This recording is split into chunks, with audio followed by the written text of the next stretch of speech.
Black 9.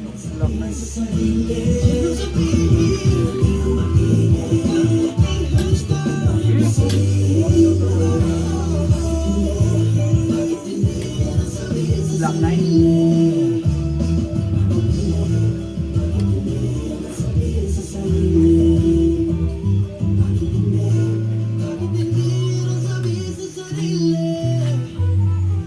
Ano ba kaya kung nabattle pa yan, no?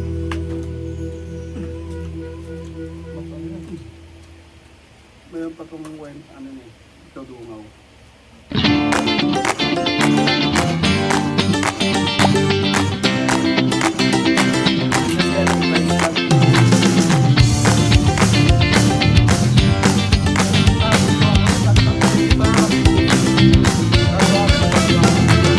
Kahit bumigit, kitang-kita sa bintanang maliit.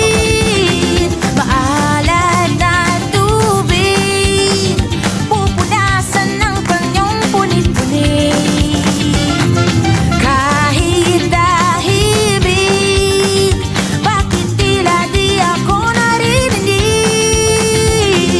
Kamang masikip ang maghatid sa'yo hanggang langit. Silangan kahit sa uli. Anong okasyon? Bakit ang dami kong dalaw? Meron pang rasyon. Biskwit at kape umaapaw, kaibigan ngayon.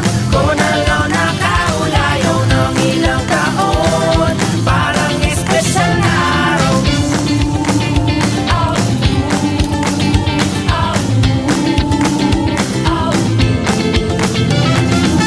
Hoy pare, bakit ka napadaan? Huwag mo sabihin na mangungutang ka na naman. Ba't di mo subukan na gumawa ng paraan na mabayaran mo yung nakuha mo noong nakaraan? Di bali na para sa inaanak ko na lang, pero tol baka pwede maawa ka naman. Tama ng bata kung bata, kaya palagi may sapa kailan mo, kaya lubusang maiintindihan. Alak, sugal, bato, lumang bara, talunan sa tongis, taguan sa para, tatakpangan ng komis. Tanong mo sa sarili mo, paano ba to hits? Wala kang mapapalaman, iwala ka sa amin. Ito ay hindi nagbabago ang ihip ng hangin. Kung walang makasama, pilitin mo kausapin. Alam naman natin na pwede ka magaya sa akin. Anong okasyon? Bakit ang dami kong dalaw? Meron pang rasyon. Biskwit at kape umaapaw, pamilya ngayon. Kung alaw nakaulayaw aking profesyon, lahat ng oras ko'y ninakaw.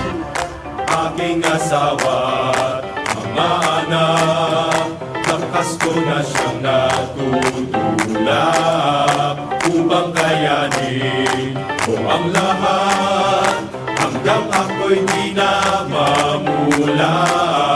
Aking asawa, mga anak, patawad kung kayo'y nasadla sa ganitong buhay nga. Wala may perang nakakalaw. Kahit bumigit, kitang-kita sa bintanang maliit. Maalat na tubig, pupunasan ng kanyang punit-punit. Kahit tahimik, bakit tila di ako naririnig?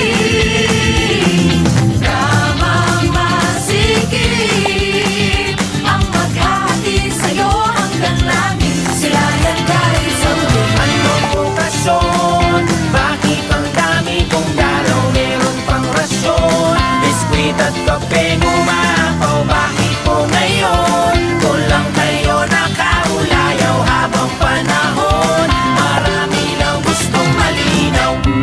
Huwag niyo po sana masamain kung ano man itong bagay na aking gagawin. Hindi naman po galit ang mga nakatanim, kundi mga hinaing na binubulong ng palihim. Alam ko po na malabo akong makarating sa bahay niyong malayo pa sa mga bituin.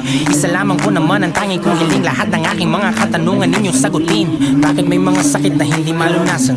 Luha ng mga bata na hindi mapunasan, mga may kasalanan na hindi mapusasan, tungin sa kababaihan na hindi mahugasan. Bakit may gutom sa hirap ay lubog, habang ang iba'y parang hindi nabubusog? Siguro siguro ay hindi na kayo mapagkatulog sa tunog kapag sabay-sabay kaming dumudulog. Bakit may limos? Ano ba ang bigay? Bakit may anak na nauunang mamatay sa mga magulang para ilibing? Lungkot na wala yatang dapat makatikim. Mga aral at tinuturo at nagwala sa mga salitang sinulat nyo daw at pinasa sa mga tao na nag-uutos ng kabutihan. Pero bakit may mas mabuti pa na di nakabasa? Sila pong mga naiwan sa tahanan nyo, di naman dinidilagan ng halaman nyo. Gamit tong perang nahakot sa pangalan nyo, sinasabi ko lamang para malaman nyo.